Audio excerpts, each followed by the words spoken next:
Donc merci déjà aux organisateurs de m'avoir proposé cette intervention qui va être très en lien avec l'intervention précédente. Donc il y aura peut-être quelques redites, je passerai un peu vite comme ça on gagnera un peu de temps puisque ça a été très bien présenté.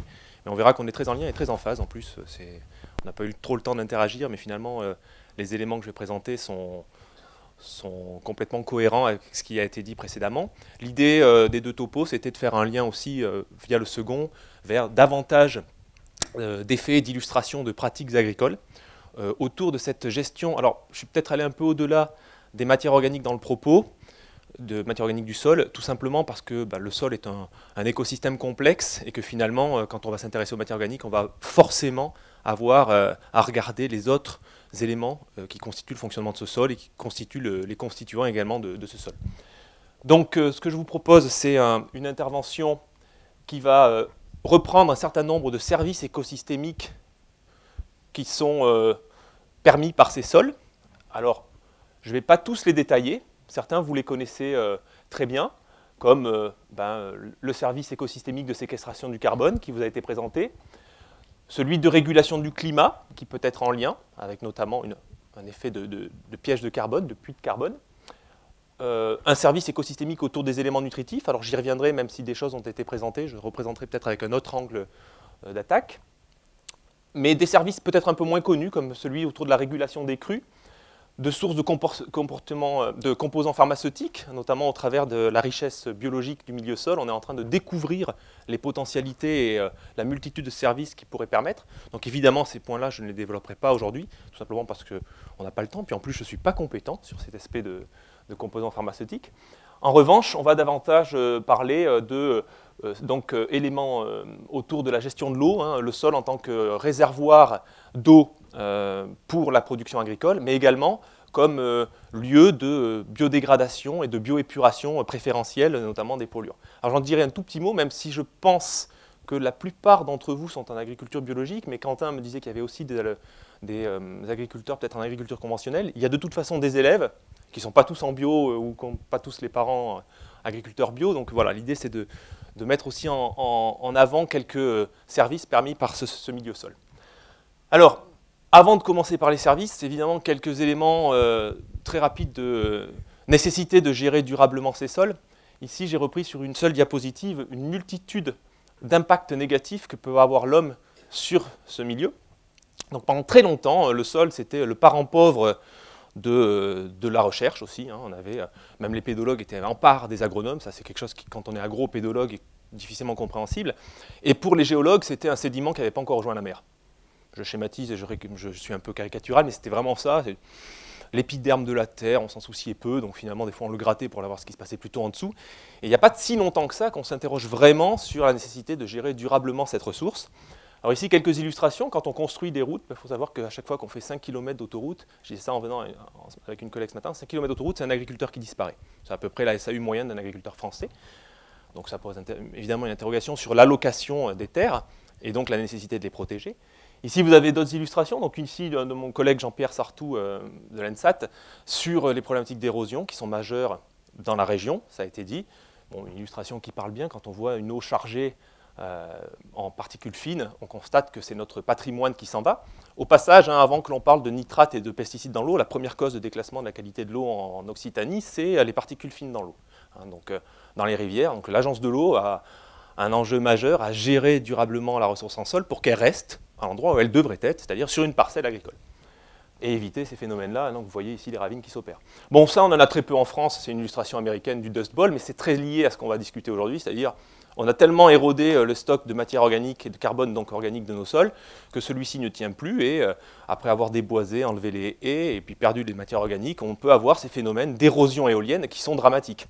Alors c'est pas pour rien qu'aux États-Unis, ils ont très vite choisi de mettre en place un département de conservation des sols au sein même du ministère de l'Agriculture et qu'ils ont pris le pas de ne plus labourer les sols au sens où nous on l'entend, c'est-à-dire on va voir une petite photo, une petite illustration, labour avec retournement de l'horizon de surface, mais travailler encore quelques fois le sol sans retournement, c'est-à-dire en maintenant autant que possible le carbone là où il est le plus efficace pour lutter contre l'érosion, c'est en surface. Ici une dernière illustration, alors je ne sais pas si ça parle à tout le monde, ça vous reconnaissez, ça vous dit quelque chose, bon, c'est la Martinique. Et les petits points rouges que l'on voit, c'est tout simplement la concentration en pesticides qu'on appelle la chlordécone, qui est un pesticide utilisé sur bananier, et qui est un peu aujourd'hui un problème majeur pour la région, puisque l'eau n'est plus consommable, les poissons ne sont plus consommables, et le sol est saturé dans cette molécule qui est extrêmement récalcitrante. On est presque dans le cadre des biocharts qui était évoqué tout à l'heure, c'est-à-dire une molécule organique quasi inattaquable par le micro-organisme et qui a la gentillesse d'être cancérigène, mutagène et reprotoxique. Donc évidemment, là, on a une cause de dégradation durable de nos sols en lien avec des pratiques agricoles. Donc il faut se poser la question de comment l'éviter. Enfin, dernière petite illustration, on est de plus en plus nombreux et on a du coup de moins en moins de terres disponibles. Donc évidemment, comment faire pour arriver malgré tout à nourrir les gens durablement en limitant nos impacts tels que je viens de l'évoquer, avec de moins en moins de terres disponibles par habitant. C'est des questions, je n'ai pas les réponses sur tout, je vous rassure. Tout simplement pour dire que les matières organiques vont avoir un rôle majeur pour résoudre une grande partie de ces problèmes, que ce soit des problèmes de stabilité des sols, d'érosion, que ce soit des problèmes de décontamination, stockage, épuration de micropolluants organiques, tels que les pesticides, ou des problèmes, ou résoudre des questions de productivité d'un milieu pour nourrir durablement des populations. Alors je vais passer très rapidement, ça a été évoqué également, mais le sol c'est un milieu qui pour moi est vraiment interactif entre les trois fractions qui étaient évoquées. Alors là c'est très schématique, mais globalement cette fraction liquide, solide ou gazeuse est en interaction permanente, constante, à la fois dans l'espace et dans le temps. Et première chose qu'il faut avoir en tête, c'est que le sol, pour qu'il rende les services que j'ai évoqués, doit évoluer, doit avoir des phénomènes de minéralisation, donc de décomposition de ces matières organiques. Il faut accepter qu'il perde une partie des éléments nutritifs qu'il contient. On ne pourra pas tous les capter par des plantes, on ne pourra pas éviter le dégagement de CO2. Il faut l'accepter, sinon s'il n'y a pas ces phénomènes-là, c'est que c'est un sol qui ne vit pas. Donc forcément, quel que soit le système, même si on est le plus parcimonieux et le plus propre en termes de pratiques agronomiques, on aura forcément des effets, des pertes qui s'opèrent au niveau de notre milieu. Donc il faut l'accepter. Ces différentes fractions conditionnent directement les propriétés qui sont associées. Aujourd'hui, vous parlez principalement de propriétés physiques des sols et de fonctionnement hydrique. On pourrait évidemment faire le lien direct avec des propriétés biologiques. Alors je ferai quelques allusions, mais je ne rentrerai pas dans les détails. Vous voyez qu'il y a un continuum qui existe. Les galeries de vers de terre qui étaient évoquées tout à l'heure, les vers de terre sont de formidables alliés pour créer des structures de sol intéressantes pour l'agriculture, c'est-à-dire grumeleuses, associant particules de matière organique et argile intimement, relativement stables, les fameux turicules, avec un petit peu de calcium dans tout ça. C'est extrêmement efficace, d'ailleurs on ne sait pas faire aussi bien, mais vous voyez, c'est intimement lié. Et effectivement, comme je viens de le citer, les propriétés chimiques également, puisque nos petits vers de terre, ils ont besoin de calcium pour pouvoir agréger proprement et faire des complexes argilo-humiques et des agrégats stables. Donc, vous voyez bien le triptyque indissociable. Alors, sur cette gestion durable des sols, on parle, je mets un guillemet, parce qu'on pourrait discuter certains effets améliorants de ces pratiques, mais globalement, on va dire qu'il y a un ensemble de pratiques considérées comme améliorantes autour de les techniques de conservation des sols. Alors pour moi, ce n'est pas technique culturelle simplifiée, là on est vraiment dans les techniques de conservation des sols. Quand je dis technique, c'est les techniques de travail du sol de conservation. Quand on rassemble cette technique de travail du sol avec l'utilisation de cultures intermédiaires multiservices, alors on n'aime plus le terme de SIPAN, vous le savez, parce que c'est un côté très administratif, piège à nitrate, qui est très loin de représenter la réalité de la diversité des services rendus par ces plantes. Donc il vaut mieux avoir en tête les champs du possible quand on utilise des couverts pour rendre des services et ne pas se limiter à un usage administratif de la définition. Et éventuellement de l'association de cultures, l'apport de matière organique et l'agroforesterie. Et on va dire que cet ensemble-là, alors notamment technique culturelle, culture intermédiaire et association de culture, rotation de culture, c'est ce qu'on rassemble sous le terme d'agriculture de conservation. Alors j'insiste sur le point, parce que quelquefois on va entendre dire à tort, on est en agriculture de conservation, alors que c'est quelqu'un qui fait que du travail du sol de conservation et qui ne mobilise pas l'ensemble des leviers qui sont la rotation et l'utilisation de cultures intermédiaires. Voilà. Et dans certains des résultats que je vous présenterai après, vous verrez qu'il peut y avoir quelquefois des limites liées au fait qu'on n'a utilisé qu'un seul des leviers et pas l'ensemble. Et finalement, ce qui est intéressant, c'est de voir les synergies entre pratiques et les effets produits par ces synergies. Alors, de façon à ce qu'on ait tous les idées au clair, dans mon propos, voilà ce que je définirai par technique culturelle de conservation, des techniques qui peuvent avoir un travail du sol superficiel. Alors, c'est une illustration qu'on ne voit plus trop dans les campagnes, mais qu'on a vue au cours des années 2000. Hein, une technique de fraise type Horsch, là, hein, c'est un équivalent. Donc, un travail superficiel, on graille tout le sol sur 2-3 cm, on projette et on sème en même temps des graines, alors soit à la volée, hein, la plupart c'était sur une planche de semis, et on a un tri densimétrique qui s'opère et les résidus retombent en surface et ça protège le sol, on a un effet mulch. Un gradient supplémentaire de simplification, c'est du semis direct. Donc là, ici, vous voyez, on est dans des pailles et on a un semis qui s'opère directement dans la culture précédente. Ou là, encore un cran supplémentaire, on est en semi-direct sous couvert végétal, alors vivant ou détruit chimiquement, c'est le cas chez les agriculteurs conventionnels, et qui aboutit à des états de surface très différents. Alors ici, vous avez du labour classique, utilisé pour détruire un couvert végétal. Dans le cas précis, c'est un agriculteur qui est en monoculture de maïs. Pourquoi je vous montre ça? Tout simplement pour vous montrer les conséquences au niveau du sol. Vous voyez, on a un vrai retournement de l'ensemble de l'horizon travaillé. Ce qui est au-dessus va en dessous. Donc toutes les matières organiques, comme cela a été dit, sont diluées, mélangées. Et on obtient un état de surface qui finalement est totalement exempt de résidus à la surface du sol. On retrouve des particules fines, des mottes plus ou moins grossières. Et puis là, on voit, là, il y a eu le semis. Hein. Le maïs a été semé, on voit la ligne de semis ici. Donc vous voyez, on a vraiment un état de surface qui est dépourvu de tout résidu organique. Dans le cadre d'un système où on a un travail du sol très superficiel, donc là on est toujours dans des maïs, on peut aboutir à des états de surface post-semis où vous voyez, il y a encore une part significative de résidus à la surface du sol. Donc résidus de maïs, là on est dans la vallée alluviale de Garonne, sur une exploitation en monoculture de maïs. Mais l'agriculteur a choisi de ne plus labourer, et donc voilà, son maïs est semé directement dans ces résidus. Et puis, bon, ce que je disais, le cran supplémentaire donc, de mise en œuvre de pratiques en agriculture de conservation, c'est le semi-direct sous couvert végétal vivant. Alors ça, quelques agriculteurs s'y essaient, c'est compliqué, techniquement c'est extrêmement complexe à mettre en œuvre, il faut accepter de l'hétérogénéité dans les performances, ce qui n'est pas toujours le cas quand on a des situations économiques tendues, hein, des exploitations. Mais là, vous voyez un semis de maïs dans un couvert de févrole vivant, qui sera uniquement roulé. L'idée, c'est dans ces systèmes aussi de ne pas avoir recours à l'arme chimique pour détruire les couverts, parce que c'est quand même dommage d'améliorer d'un côté, de dégrader d'un autre notre système. Et donc après roulage, vous voyez, alors ça c'est après la févrole, là c'était un autre type de couvert qui était essayé, mais vous avez une levée de maïs, hein, c'est des choses que l'on voit un petit peu dans les campagnes aujourd'hui, qui arrivent à être à peu près maîtrisées quand on choisit bien son couvert.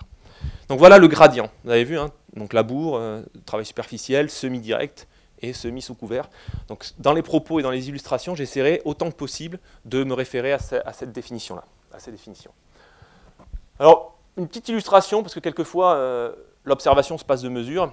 Ici, vous avez un état de surface, alors c'était il y a quelques années maintenant, mais dans du maïs, donc on est à la floraison, là, après 270 mm de pluie, irrigation et pluie, et vous avez l'état de surface sous le maïs, dans un système qui est labouré tous les ans, et dans un système qui est conduit en travail du sol superficiel. Depuis, là, quand la photo a été prise, ça faisait 7 ans que l'agriculteur avait arrêté de labourer et maintenait autant que possible des résidus. Alors, pourquoi cette photo? Tout simplement pour que vous constatiez la présence encore très visible des mottes, hein, des petits agrégats, qui n'ont pas été dégradés sous l'action de la pluie. Donc ce qui traduit finalement ce qui était évoqué tout à l'heure, d'une certaine stabilité, augmentation de la stabilité des agrégats. Là, il n'y a pas eu de mesure hein, au champ, on était vraiment en observation autour de plaine. C'était intéressant de voir ça. Autre point, vous constatez qu'on est très loin de 30% de la surface du sol couverte au moment de la floraison. Donc là aussi, il faut avoir en tête que les résidus vont évoluer et que le sol peut aussi, quand la culture est en place, ne plus avoir de mulch présent parce que celui-ci aura évolué et sera décomposé. Là, on avait des mulchs de maïs qui étaient très présents au moment du semis et qui, au moment de la floraison, température élevée, précipitation, irrigation, ont fait que ce mulch, ces résidus se sont décomposés. Alors, maintenant, du coup, on va rentrer un peu dans le détail de certains services que j'évoquais tout à l'heure et voir en quoi les pratiques de travail du sol ou autre, hein, la gestion des cultures intermédiaires, peuvent modifier l'importance des services rendus. Alors, en premier lieu, donc, ça a été présenté précédemment, donc je vais passer un peu vite, mais le sol est avant tout un pourvoyeur d'éléments nutritifs pour les plantes cultivées. Donc, il va en fournir de différentes façons, par décomposition des matières organiques notamment, ou par des éventuellement des effets liés à des apports donc, de matière organique et donc une bonne activité biologique qui mettront à disposition ces éléments nutritifs. Donc on va dire de deux façons principales. Comment vont agir les matières organiques? Elles vont agir sur la taille du compartiment, en premier lieu, disponible. Ici, c'est des schémas, hein, évidemment, mais il faut imaginer le réservoir à manger pour les plantes. Il est très grand dans un système où on va avoir une bonne texture de sol, une bonne structure de sol et un bon taux de matière organique. Et il va être plus petit dans les sols qui auront moins de matière organique, éventuellement moins d'argile, ce qui était évoqué, et donc un complexe argilo-humique un peu plus faible. Et donc tous les éléments nutritifs potentiellement stockés auront moins de place, et donc forcément on aura déjà à la base un complexe d'échange qui sera plus faible. Au-delà de la taille du compartiment, ce qui va être important, c'est la richesse et la diversité des éléments qui vont pouvoir être stockés. Donc là, c'est quelque chose que l'agriculteur doit veiller à surveiller par des analyses de terre, par exemple, régulières, ou des observations de plantes, de façon à faire en sorte que les éléments prélevés ou les pertes éventuelles soient compensés par des restitutions ou par des restitutions de plantes, donc par exemple des légumineuses qui vont venir enrichir une certaine quantité d'azote dans le sol, remettre de l'azote dans le sol, ou par des apports exogènes, des amendements calco-magnésiens ou des apports d'engrais. Et puis en surveillant également le niveau de pH de son sol, puisque ce complexe d'échange dépend très clairement de la stabilité des agrégats formés et donc du niveau de pH. On y reviendra, j'ai un petit schéma tout à l'heure pour vous montrer l'intérêt, notamment de l'élément calcium. Bon, la caricature aussi, c'est si on laisse dériver tout ça, on va finir par avoir un sol qui s'appauvrit de plus en plus, qui devient de plus en plus acide. Alors c'est un phénomène naturel d'évolution des sols, l'acidification des sols. C'est ce qui se passe, alors pour ceux qui connaissent, on a parlé tout à l'heure des sols landais, c'est des sols qui ont été très fortement acidifiés, alors c'est pas lié à l'homme, c'était lié à ce qui s'est passé avant. Et à un moment donné, il y a une telle altération, le pH devient tellement acide que les argiles éclatent, libèrent l'aluminium dans le milieu, et donc au bout d'un moment, on a un complexe d'échange qui se charge dans cet élément, on en trouve beaucoup dans la solution du sol, et là on a des sols qui sont difficilement cultivables ou pour lesquels il faut vraiment agir pour les remettre en culture et avoir tous les services qu'on espère qui soit à nouveau rendu. Donc le rôle de l'homme, il est majeur sur ce service, notamment au travers de la gestion des matières organiques du sol et la gestion du pH du sol, puisque c'est intimement lié. Le fait d'entretenir son pH va limiter ces phénomènes-là, ces phénomènes d'acidification du milieu. Il faut savoir, alors ça, on n'en parle pas souvent, mais par exemple, s'il y en a parmi vous qui sont sur des coteaux gersois, argilo-calcaires, bon, j'allais dire, vous êtes à peu près tranquille pendant plusieurs années, puisque la décarbonatation des sols est un processus préalable à toute évolution secondaire. Donc tant que vous avez du carbonate de calcium présent dans votre horizon, vous êtes à peu près tranquille. Ce phénomène-là d'acidification, vous ne l'observerez pas à l'échelle de votre génération. Vos enfants peut-être. Par contre, quand on travaille en système de conservation des sols, et qu'on va avoir tendance à maintenir les matières organiques en surface, il n'est pas impossible, et on a eu des cas en travaillant avec les agriculteurs, où on a constaté une acidification de surface.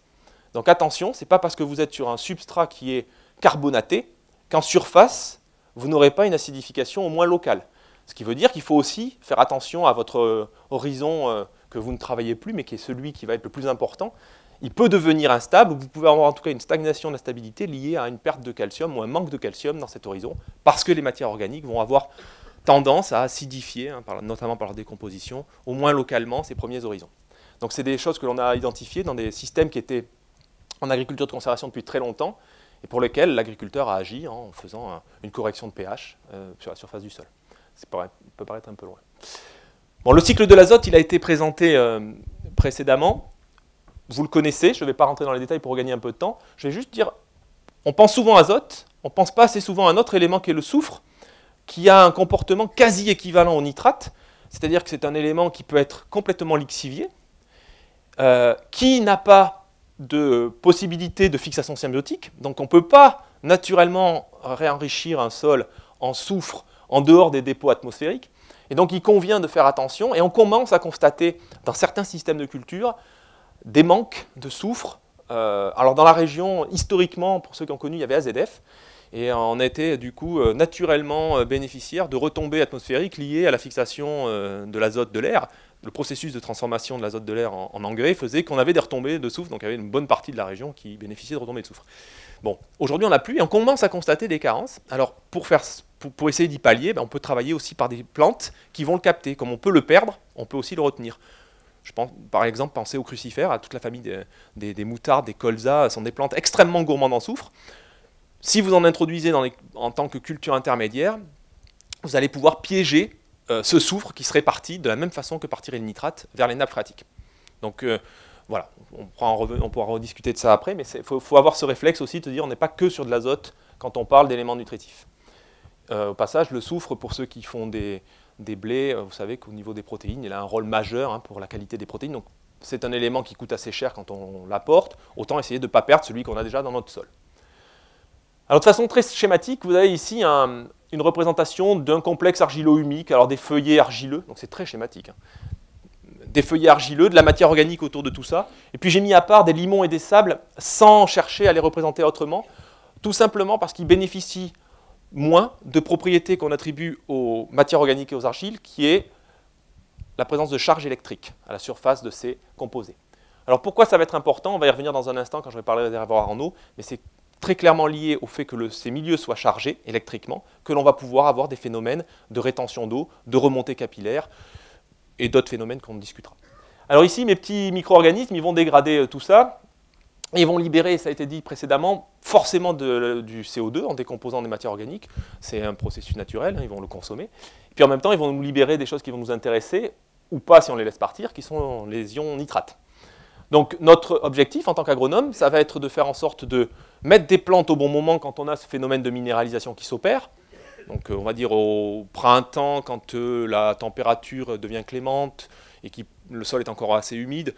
En été, si vous êtes dans des systèmes irrigués, vous maintenez une minéralisation élevée. Et puis là, en automne, alors des automnes comme cette année, je peux vous garantir que vous avez une forte décomposition des matières organiques jusqu'il y a peu de temps. Donc la minéralisation dans le milieu a été élevée. Et donc, on a libéré du nitrate. Donc il faut pouvoir le piéger, soit par des plantes de rente, soit par des plantes de service. Un deuxième point, donc là je vais passer parce que c'était très clairement dit, mais par rapport au changement climatique, l'aspect carbone, alors ici vous avez une petite illustration, moi j'aime bien, elle est assez parlante. On s'interroge toujours, et c'est toujours en débat, sur le fait que le changement climatique s'opère. Ici vous avez quand même un enregistrement des températures depuis 1850, alors à partir de données qui ont été recensées sur des cahiers, bon, les auteurs avaient compilé tout ça. Ce qui est intéressant, c'est que même si en tant que tel, chaque année, avec une source d'incertitude forte, globalement on a une tendance. Vous êtes agriculteur pour certains, vous l'observez, nous on le voit au niveau des conseils que l'on peut faire, les cultures en relais par exemple, alors qu'on n'envisageait pas de faire 2 cycles, on commence à avoir des possibilités de faire 2 cycles, ça c'est le côté positif du changement climatique. On a d'autres effets plus négatifs qui sont le fait que potentiellement on a des maladies émergentes, on a des ravageurs émergents, donc il y a une vraie question autour de cet aspect-là, et le sol peut jouer en tant que lieu de stockage préférentiel, un rôle. Cela a été dit, je vais passer rapidement. Simplement, j'ai beaucoup apprécié le fait que vous reveniez sur, c'est pas le mythe, mais le fait qu'en semi-direct, on peut stocker des quantités importantes de carbone. C'est vrai que le travaux de Bruno, la méta-analyse qui a été faite le met bien en évidence. Lorsqu'on n'actionne que ce levier, c'est-à-dire la réduction seule du travail du sol, on ne stocke pas, ou très peu, de matière organique. On la relocalise, alors ce qui est déjà très très bien, puisqu'on la met à l'endroit où elle a le plus d'intérêt pour nous, c'est-à-dire effet d'atténuation des impacts négatifs de la pluie ou stabilisation des agrégats, ce que vous voulez. Localisation aussi pour les vers de terre qui aiment bien aller chercher en surface les résidus organiques, donc c'est formidable.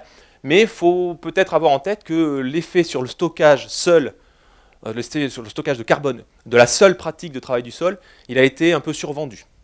Aujourd'hui, on sait qu'il faut probablement combiner un certain nombre de pratiques pour avoir un effet positif. L'effet culture intermédiaire a été évoqué, c'est vrai qu'on le constate aussi sur les essais. Combiner réduction de travail du sol, culture intermédiaire, là oui, on a un vrai levier pour stocker de la matière organique dans le sol. L'effet travail du sol seul est très probablement insuffisant. Ce qu'on constate malgré tout, c'est qu'on a un ralentissement de la minéralisation des matières organiques, ce qui explique aussi le fait qu'on le relocalise progressivement en surface et qu'on a quand même une accumulation en surface. Donc c'est intéressant en soi. Alors le labour, pour ceux qui l'ont vu tout à l'heure, on retourne des tranches de terre, on crée une macroporosité extrêmement importante qui va avoir comme intérêt de faire circuler de l'air dans le milieu, de réchauffer plus vite le milieu. Moi, à l'époque où j'enseignais, j'ai fait comme vous, je suis passé par une phase d'enseignement, je disais aux élèves, quand vous voulez manger un bon camembert, vous le sortez du frigo. C'est un peu la même idée. C'est-à-dire que si vous voulez que votre matière organique elle se décompose, donc votre camembert ait du goût, c'est pareil, vous le sortez du frigo, c'est-à-dire du sol qui a tendance à ne pas se réchauffer. Là, c'est pareil. À partir du moment où vous passez un coup de charrue, vous allez activer des micro-organismes qui vont se charger d'aller décomposer la matière organique du sol. C'est leur rôle, c'est très bien. D'ailleurs, en bio, vous comptez dessus pour vous libérer du nitrate, hein, c'est important. Quand on n'a pas de source d'engrais extérieure, c'est un vrai pulse que vous allez avoir.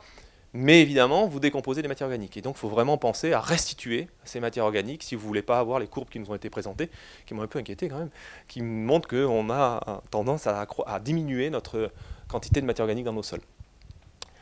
Alors, ce qui se passe donc, dans les systèmes conventionnels qui basculent en agriculture de conservation, quand je dis conventionnel, je dis bien là, usage de phyto. Parce que des fois, on entend conventionnel pour quelqu'un qui laboure. Donc, moi, je ne sais plus ce qui est conventionnel et ce qui ne l'est pas. Donc, là, dans le cas, entre guillemets, c'est quelqu'un qui est avec un usage de phyto. Quand il passe en agriculture de conservation, ce qui passe souvent, c'est qu'il a tendance, les premières années, à fertiliser davantage parce que les agriculteurs observent ça. Ils observent le fait qu'on a moins de minéralisation des matières organiques et qu'en plus, on met des résidus en surface du sol qui vont préempter l'azote présent dans le sol. Donc là, c'est classique. C'était présenté. Vous mettez des pailles. Les pailles ont un ratio carbone-azote très élevé. Qu'est-ce qui va se passer? Les bactéries, elles seront de toute façon plus rapides que votre plante pour aller capter l'azote du sol. Elles vont commencer par piéger cet azote pour aller décomposer les plantes, les résidus. D'accord? Donc forcément, les premières années, on voit des agriculteurs qui surfertilisent ou qui fertilisent davantage. Puis j'allais dire à un moment donné, théoriquement, quand vous allez avoir atteint un stock de matière organique qui sera plus important au moins en surface, même si elle minéralise moins vite, comme vous minéralisez d'un stock plus élevé, vous avez des quantités d'azote libérées dans votre milieu qui seront quasi équivalentes, voire équivalentes, quelquefois supérieures, pour certains dire que j'entends, je n'ai pas fait de mesure dessus, mais au moins équivalentes, à des systèmes où il y avait du labour. En bio, quand on arrête de labourer, on en parlera un petit peu, moi d'ailleurs je suis preneur d'expérience après de gens qui sont vraiment en agriculture de conservation biologique, c'est vraiment le système au sens le plus complexe, pour des problèmes de gestion de flore notamment. Mais ce qui est intéressant, c'est que du coup, on va devoir faire appel à d'autres leviers, tels que l'introduction de légumineuses en culture de vente ou en culture de service, pour aller pallier ce manque d'azote et continuer à produire quand même avec des rendements intéressants. Donc effet positif, on l'a dit. Quelques éléments sur la qualité des matières organiques. Alors je ne rentre pas dans les détails, c'est très complexe. Vous avez vu les approches qui étaient présentées. On est encore en train de développer de nouvelles approches, les fractionnements, pour essayer de mieux comprendre cette qualité des matières organiques, c'est de voir où est-ce qu'elle est, quel service elle peut rendre. Ce qui apparaît souvent quand on fait un peu de littérature, c'est de se dire, on a quand même des matières organiques dans les systèmes en semi-direct qui sont plus aromatiques. Alors, ce n'est pas qu'elles ont plus de goût. Les cycles aromatiques, c'est des cycles de carbone fermés. Vous voyez, hein, et on a tendance, mais là c'est vraiment une tendance, à avoir des matières organiques qui sont plus stables parce qu'elles sont un peu plus aromatiques. C'est un peu un résumé très court que je vous fais là, mais comme en fait, tout à l'heure je vous parlerai des liens avec le devenir des phytos, il y a un lien sur la qualité des matières organiques, donc leur forme moléculaire et le comportement des phytos, et on a tendance à observer cela, ce qui pourrait en partie expliquer aussi le fait qu'en semi-direct, on a des matières organiques qui deviennent un peu plus difficiles à dégrader. C'est une hypothèse en tout cas qu'on trouve dans la littérature. Alors l'effet des couverts végétaux sur les cycles des éléments nutritifs, il va clairement dépendre du choix des espèces et des variétés. Alors, pourquoi? Chaque famille, en fait, va avoir une capacité à piéger l'azote variable en fonction du fait que ce soit une légumineuse, et même chez les légumineuses, on a des fluctuations assez notables. Alors ici, je vous ai mis quelques petites illustrations pour essayer de voir l'effet de différents couverts, alors vous avez même des résidus de maïs, qu'on avait fait évoluer, pour voir l'impact au niveau de la qualité des matières organiques. Et donc on s'était amusé à faire des fractionnements dans ces différents résidus à différents temps pour voir quelles étaient les matières organiques qui étaient présentes. Et on a fait un lien, vous reverrez cette même photo un peu plus tard, avec le devenir dans l'environnement de produits phyto, puisque quand on est en agriculture de conservation et qu'on va mettre un produit phytosanitaire, soit pour détruire une culture fraîche, pas citer le nom, mais le glyphosate, que vous connaissez tous, hein, en ce moment on en parle un peu, mais voilà, détruire une culture intermédiaire avec un coup de glyphosate ou appliquer derrière un herbicide dans la culture de rente sur un couvert qui est déjà décomposé, ben le devenir de ces molécules ne sera pas le même. Donc ce qui nous intéressait, nous, c'était de voir le lien entre type de matière organique et devenir de ces molécules phyto. Alors qu'on constatait, alors là c'est en anglais, mais ne vous inquiétez pas, simplement, la tendance avec le vieillissement, c'est assez classique. Toutes les matières organiques facilement décomposables sont décomposées, évoluent. Et on a des matières organiques plus lignifiées, donc plus difficilement décomposables, qui augmentent en proportion. Là, c'est en proportion, c'est pas là, évidemment, on a une quantité qui diminue au cours du temps, puisque on a des pertes de CO2 et autres, mais on a plus de lignine. Alors pour ça, Pourquoi ça nous intéressait? Parce que du coup, quand on applique des produits phytos sur des couverts fortement décomposés, on aura des produits phytos qui seront appliqués sur plus de lignine que s'ils étaient appliqués sur couverts frais. Donc vous verrez plus tard quelle incidence ça peut avoir. Alors là, oui, pardon. Deuxième idée reçue qui nous intéressait en tant que dans le conseil agronomique, c'est les légumineuses ne piègent pas le nitrate. Alors on peut même dire qu'au niveau des décrets administratifs, il y a eu des interdictions d'utiliser les légumineuses pures dans les zones vulnérables, par exemple. Alors c'est des faux, alors on l'a mis en avant dans plein de publications. Là, la plus récente qu'on a fait avec un doctorant et un collègue de l'INRA, Éric Juste, montre que, vous voyez ici, vous avez l'azote ici, l'azote minéral du sol. Vous avez ici une situation de sol nu, donc on part sur 2 années consécutives avec environ 70-80 unités d'azote présentes dans le milieu, derrière une céréale, et on constate que les légumineuses, ici en gris clair, les crucifères ont un effet complètement équivalent au niveau piégeage de l'azote minéral du sol. En tout cas, les différences ne sont pas significatives. Le mélange de crucifères légumineuses produit des résultats équivalents. Donc ça, c'est sur 2014. Sur 2015, on a eu un effet différent.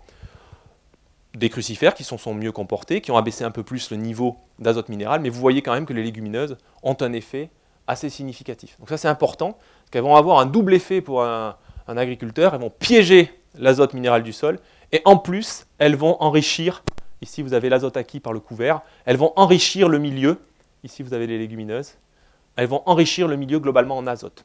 Donc elles piègent l'azote, et par fixation symbiotique, elles en apportent davantage.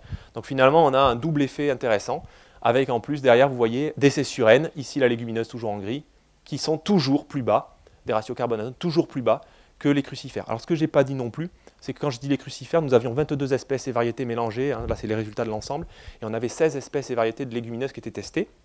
S'il y a des questions, on a les informations par espèce et variété de légumineuses pour l'ensemble des données, je ne rentre pas dans les détails, mais ça peut vous intéresser, et à l'essai sur N, quand on choisit des couverts, il faut avoir en tête, c'est un outil, comment on l'utilise au mieux pour essayer d'avoir des services de restitution, donc des effets engrais verts ou des effets piège à nitrate qui sont plus ou moins optimisés. Bien, je clôt le chapitre matière organique, carbone, azote, et j'en viens au réservoir du sol. Donc aujourd'hui, il y a plein de questions, en particulier dans la région, sur la possibilité de stocker davantage d'eau en agriculture de conservation. Il y a des programmes, je participe à un, j'en dirai un mot à la fin, qui s'intéressent à cette question-là. Premièrement, première chose à dire, c'est de quoi on parle. Donc déjà, hop, vous voyez ici une petite tranche d'un petit bassin versant dans lequel on va voir qu'il y a un ensemble de processus imbriqués les uns avec les autres qui vont conditionner le devenir de l'eau à l'échelle de ce bassin versant. Évidemment, quand on parle de sol, il faut avoir en tête qu'on repose sur un sous-sol et donc des éléments géologiques qui peuvent être également très variables. Une parcelle peut paraître plane et en fait le relief il est en dessous. On va avoir l'apparition de tel ou tel substrat plus ou moins profond. Donc il faut vraiment avoir en tête qu'on est sur des éléments qui sont extrêmement complexes, qui sont spatialement variables fortement et également temporellement variables. Alors, donc ces processus hydrologiques qui sont variables, je le disais, mais malgré tout, on peut arriver à essayer de les hiérarchiser, de les comprendre et d'apporter des éléments de réflexion. Le but ultime, alors je n'en présenterai pas comme tout à l'heure des éléments de modèle, mais de la même façon qu'on travaille sur des modèles pour prédire les évolutions de stock de carbone, on a des modèles qui sont spatialement explicites, qui permettent de décrire le fonctionnement de l'eau à l'échelle de territoire. Donc, notamment l'équipe montpelliéraine travaille cette question. Quand l'eau arrive là, comment elle va se distribuer entre les différents processus possibles. Donc ce que je vous propose moi, c'est de regarder ce qui se passe à l'échelle d'un solum, uniquement d'un sol. Donc ici, on va imaginer qu'on est à cet endroit-là, dans une parcelle sur un sol. Ici, c'est un substrat calcaire, un sol relativement profond pour la région. On retrouve mon petit schéma toujours aussi beau de matière organique et d'argile. Et on va retrouver cette fois-ci ce qui va m'intéresser, c'est-à-dire que ce sont des colloïdes qui sont chargés négativement. Alors les matières organiques, elles ne sont pas complètement chargées négativement, on pourrait en discuter longuement, mais on va dire que dans l'ensemble, elles ont plutôt tendance à être électronégatives. Et du coup, pour accrocher les deux ensemble, évidemment, vous comprenez qu'il faut des éléments chargés positivement, et notamment le calcium. Tiens, on fait le lien avec la nécessité de bien entretenir son pH pour agréger complexe argilo-humique et matière organique. Enfin, matière organique et argile. Si maintenant je regarde mes molécules d'eau, c'est mes petits Mickey là, donc vous avez mon oxygène rouge et mes petits hydrogènes autour. Ils sont aussi chargés négativement, les oxygènes, et les hydrogènes sont chargés positivement. Du coup, qu'est-ce qui se passe quand ils s'approchent de ces colloïdes? Ils vont aller s'accrocher et présenter leur partie positive aux éléments négatifs. Et donc, de proche en proche, vous allez pouvoir avoir une agrégation, donc vous voyez ici, ça devient positif, donc ça s'accroche à l'oxygène qui est négatif, et ainsi de suite. Et de part et d'autre, on va former ce qu'on appelle une sphère d'hydratation, qui va être plus ou moins stable, et qui va expliquer vos phénomènes de gonflement-retrait de vos argiles et de matière organique. D'accord ? Donc ça, c'est vraiment important à prendre en compte. Tout fonctionnement de l'eau dans un territoire s'explique par le fait que l'eau, à la base, est un dipôle chargé électriquement. Alors si on regarde ce qui se passe maintenant dans une coupe transversale, donc là, encore un superbe dessin, vous voyez, donc là on a un macropore. Votre allée, là, c'est un macropore pour moi, donc un autre macropore, puis il y a des petits micropores autour, là, vous êtes gentiment alignés. Ben, c'est pareil. Ici, vous avez, on va dire, ce macropore qui est saturé d'eau. Spontanément, on aurait tendance à dire, ça tient bien, ça tient pas bien, ça ? Pas bien ? Pas bien. Effectivement, l'action de la gravité qui va s'exercer au cœur du macropore, donc la galerie du ver de terre, à un moment donné, quand il y a de l'eau dedans, ben, l'action de la gravité est telle que l'eau va s'écouler. Elle ne tient pas à l'intérieur d'un macropore. C'est ce qu'on appelle un écoulement gravitaire. On y reviendra après pour l'aspect réservoir utilisable. Si je m'intéresse maintenant à ce qui se passe dans les micropores, donc les petits cheminements latéraux, là, la densité de charge électrique est telle que la probabilité que la molécule soit décrochée et se raccroche est beaucoup plus élevée.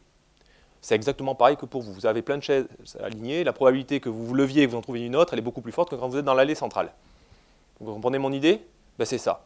L'eau, elle a une grande chance d'être retenue dans votre micropore parce qu'il y a plein de charges, alors que dans le macropore, la densité de charge est beaucoup plus faible et donc elle va avoir tendance à ne pas s'accrocher. Alors c'est extrêmement important puisque du coup ma plante qui va pousser dans ce milieu-là, elle va pouvoir bénéficier de l'eau contenue dans la microporosité, mais elle ne valorisera pas du tout ou très peu l'eau contenue dans la macroporosité. Alors je mets un très peu parce qu'il y a quand même, nos vers de terre sont sympathiques, ils tapissent les parois des galeries d'un mucus organique qui a quand même une capacité de rétention en eau intéressante et donc on stocke un petit peu d'eau. Mais c'est quand même en quantité l'essentiel du réservoir, il se met en place au niveau des micropores. Alors du coup, quelques idées reçues. Les galeries de vers de terre permettent de faire circuler l'eau. Ça, je l'entends systématiquement par les gens en agriculture de conservation. Mon sol est très drainant, il y a beaucoup de galeries de vers de terre. Oui, c'est vrai, quand le sol est saturé en eau. C'est-à-dire quand vous avez une forte pluie, donc quand il y a des pluies d'orage, et que vous activez temporairement la macroporosité, là, les galeries de vers de terre ont un rôle. Mais on commence toujours par remplir les petits pores, et ainsi de suite, crescendo. Donc dans un milieu qui n'a que des pores de petit diamètre, effectivement, à un moment donné, on va avoir du ruissellement. D'accord. Mais à des pluies modérées, c'est-à-dire des pluies qui ne stimulent pas la macroporosité, donc des pluies, j'allais dire 80% des pluies que l'on a dans la région, la galerie de vers de terre, elle ne fonctionne pas. Donc ça, c'est une idée reçue, il faut l'avoir en tête. Ça sert vraiment quand on a besoin d'évacuer beaucoup d'eau, donc c'est bien, elle est au bon moment, mais sinon, le reste du temps, elle ne joue pas beaucoup. Donc c'est partiellement vrai. Et les macropores permettent d'améliorer le réservoir utilisable. Alors là, par rapport au projet que j'évoquais tout à l'heure, dont j'en dirai un mot à la fin, on l'entend souvent, on nous dit oui, mais j'ai plein de galeries de vers de terre, donc j'ai un grand réservoir. Vous avez vu, au centre de cette galerie, l'eau ne tient pas. Donc effectivement, vous allez la remplir quand le sol va être saturé en eau, mais l'écoulement gravitaire, et jusqu'à présent on ne sait pas faire sans la gravité, fera que l'eau ne restera pas dans ce milieu-là. Donc ce qui va être important quand on va parler de réservoir utilisable, c'est la microporosité. C'est cette fraction-là du sol qu'il va falloir améliorer et voir comment, par des pratiques, on peut essayer de l'améliorer. De la même façon, il n'y a pas de remontée capillaire dans les macropores, tout simplement parce que les charges électriques sont très peu denses, encore une fois, et que donc une molécule d'eau qui va arriver dans un macropore ne sera pas captée par les charges électriques, mais elle ira plutôt du côté des micropores, et la microporosité sert aux remontées capillaires. Alors j'en viens donc à mon réservoir utilisable. Déjà, vous voyez, on a choisi volontairement de ne plus parler de réserve utile. Pour les agriculteurs, réserve utile, ça a une notion de « j'ai une réserve que je peux utiliser quand je veux ». Malheureusement, ce n'est pas ça. C'est un réservoir, donc c'est un volume disponible s'il est plein. Donc il est potentiellement utilisable. Donc augmenter le réservoir, c'est super si on arrive à le remplir. Ça, c'est ce qu'il faut aussi avoir en tête. Et des fois, on n'a pas la même concomitance entre le moment où on en a besoin et le moment où il est plein. Donc le terme réservoir utilisable est plus adapté. Et c'est quoi ce réservoir utilisable? C'est ce qui se passe, c'est le volume que l'on a à disposition entre le moment où l'eau arrête de s'écouler par gravité, donc on a évacué toute l'eau de nos macropores, et le moment où la microporosité exerce une telle énergie sur l'eau qu'elle n'est plus disponible pour les plantes. À un moment donné, il y a tellement peu d'eau autour des agrégats qu'ils la retiennent tellement fortement que la plante ne pourra pas aller l'extraire. Entre ces deux bornes, on a notre réservoir utilisable. La petite trait en blanc, c'est ce qu'on appelle la réserve facilement utilisable. C'est complètement agronomique comme terme. Ça n'a pas de signification haute. C'est pour dire qu'il y a une partie qui est plus facilement disponible pour les plantes et on essaye de rester là-dedans quand on pilote l'irrigation. Du coup, quand on reparle d'un sol, eh bien, on va décomposer petit à petit, horizon par horizon, les possibilités de stockage d'eau en regardant la disponibilité en eau, l'énergie potentielle de l'eau, avec la teneur en eau. Tout à l'heure, vous évoquiez le fait que les argiles vont jouer un rôle, et les matières organiques vont jouer un rôle dans la rétention d'eau. Un sol qui est très argileux dispose du coup d'une très grande quantité de charge électrique négative et d'une grande microporosité. Mais du coup, l'eau, elle est très fortement retenue. Et donc, on va mesurer à un moment donné, on va dire, tiens, mon sol est bien humide, je mesure avec une sonde de teneur en eau, où je dis, tiens, il y a beaucoup d'eau. Le problème, c'est qu'elle est très peu disponible. Donc, il faut être en mesure d'établir ce qu'on appelle la courbe de rétention, la relation entre la disponibilité de l'eau et la quantité d'eau dans le sol que l'on a.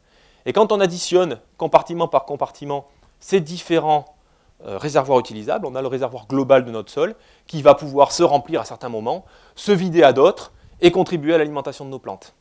Quand on fait après du pilotage de l'irrigation, évidemment, on va faire en sorte de ne jamais aller ici, c'est-à-dire à un moment où l'eau est très disponible, mais pas retenue dans le sol et donc s'écoule par gravité, et rester uniquement dans une zone où on est en mesure d'avoir de l'eau disponible pour les plantes et qui n'entraîne pas les éléments aussi fertilisants ou les polluants éventuels par gravité. Parce qu'évidemment, là j'ai parlé de l'eau quantitative, mais il faut bien avoir en tête qu'à chaque fois qu'elle s'écoule par gravité, on perd tous les éléments fertilisants et plus ennuyant encore, les polluants tels que les pesticides. Voilà. Bon, je passe un peu plus vite. Du coup, nos pratiques, comment elles agissent là-dessus? Quand on regarde au niveau du stockage d'eau, les pratiques de labour, telles que vous l'avez vu tout à l'heure, vont avoir tendance à diminuer temporairement la densité apparente, la masse de sol par unité de volume. Cela a été dit précédemment également. Donc, quand on laboure, on crée de la porosité, et donc on crée temporairement des macropores. Au niveau des matières organiques, on a tendance à accélérer la minéralisation, et donc à limiter leurs effets sur la rétention en eau. On les mélange sur l'horizon travaillé, certes, mais dans les premiers centimètres, et globalement, on voit qu'on a une tendance à une diminution.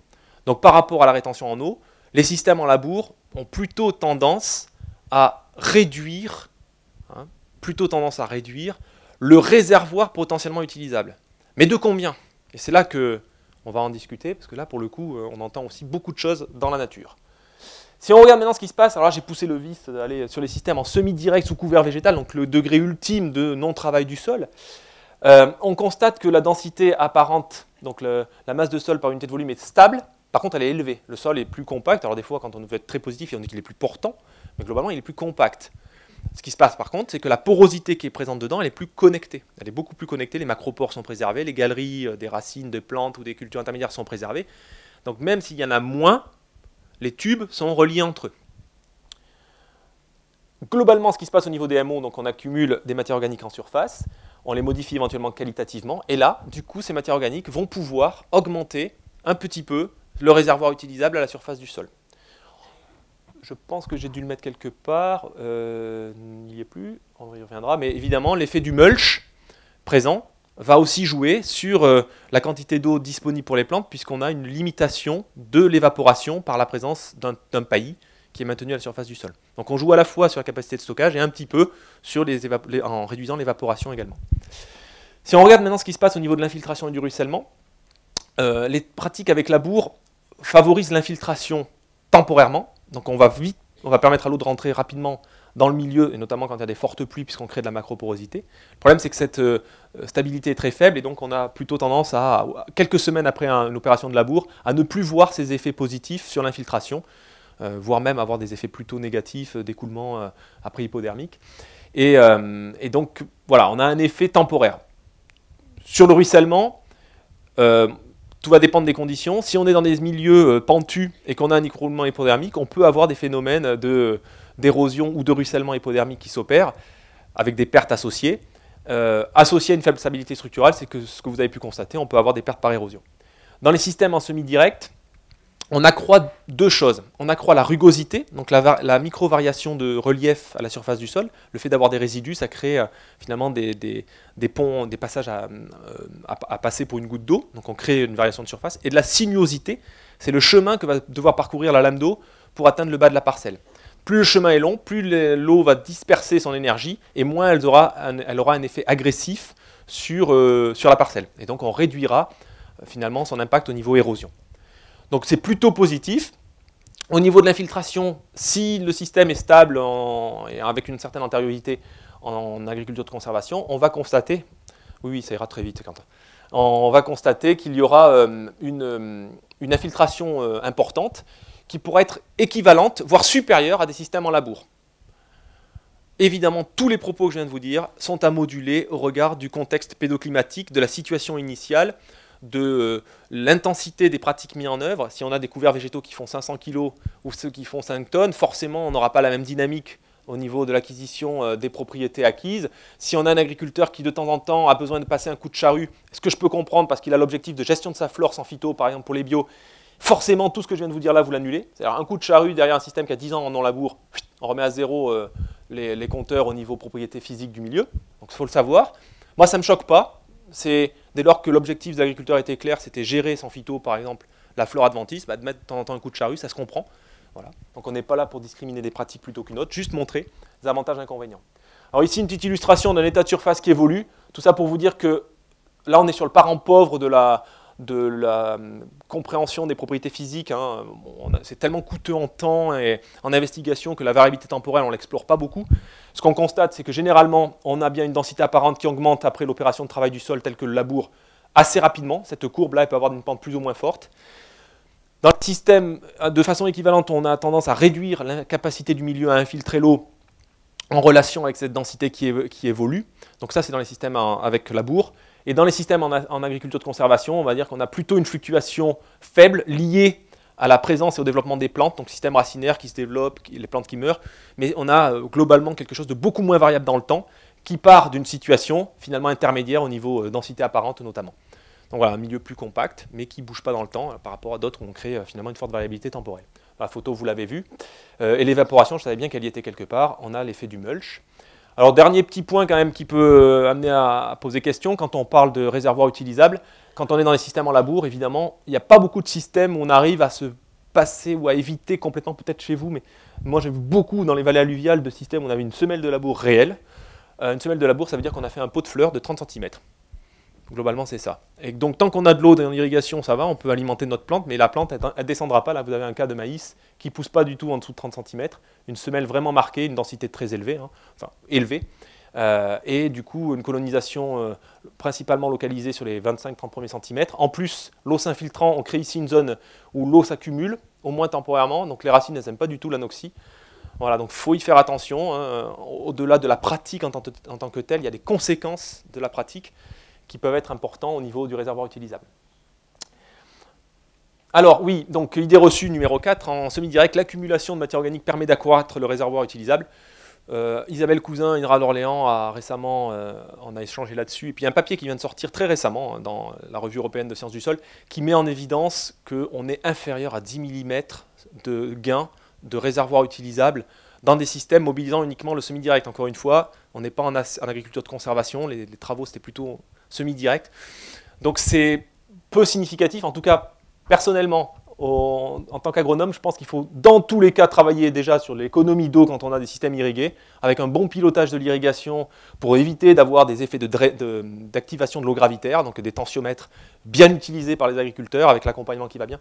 C'est déjà un levier beaucoup plus puissant, parce qu'on est à 25-30 mm potentiellement de gain sur une irrigation, que le réservoir utilisable, on peut gagner 10 mm, sachant qu'on n'est pas sûr de le remplir. Donc vous voyez, on est sur de l'incertitude, alors que là, on est, quand on pilote bien son irrigation, sur du certain. Autre service, réservoir de biodiversité, ça a été dit, bon, on passe. Et puis je finirai donc par une toute petite illustration pour montrer en quoi, hop, je vais tous les faire apparaître comme ça sera fait. Quand on parle de micropolluants organiques, pesticides, on s'intéresse à des choses encore complexes également, en interaction très forte. Quand on applique un phyto ou un autre, un médicament, pour ne pas stigmatiser les agriculteurs, mais quand un polluant organique arrive au sol, il va potentiellement être intercepté, être retenu et être dégradé. D'accord ? À la résultante de tout ça, c'est ce qui va pouvoir être disponible. Disponible pourquoi ? Pour une recontamination du compartiment air. Alors là aussi, parent pauvre de la compréhension des processus, la volatilisation, on commence à en parler. La lixiviation, parent riche, on a beaucoup étudié ce qui se passe dans l'eau. Pourquoi ? Parce que vous payez votre bouteille d'eau. L'air, on la consomme gratuitement depuis tout à l'heure. Donc on n'a pas mis les mêmes priorités aussi en fonction des compartiments. Ça change, mais... Et ruissellement. Quand on va modifier les pratiques de travail du sol, on va modifier finalement un ensemble de processus, je pense qu'il y en a encore qui doivent apparaître, un ensemble de fonctionnements, donc que ce soit sur la biologie du sol, sur les matières organiques, on en a parlé largement, le mulch, la température également et la teneur en eau du milieu vont être modifiées, la structure du sol va être bouleversée, les conduits racinaires vont être présents, et tout ça va faire qu'il va y avoir des impacts sur le devenir des micropolluants. Alors je ne vais pas vous donner la recette miracle, en agriculture de conservation il y a plein de questions qui se posent. On dégrade un peu plus certaines molécules, parce qu'on a des bactéries qui sont présentes ou des champignons qui sont présents. Pour d'autres, ça sera moins le cas, on dégradera moins. On va maintenir des galeries de vers de terre qui vont favoriser des écoulements préférentiels dans certaines situations, notamment quand on combine mauvaise irrigation ou mauvais pilotage d'une irrigation avec plein de tuyaux présents pour évacuer l'eau, là, évidemment, tout s'en va.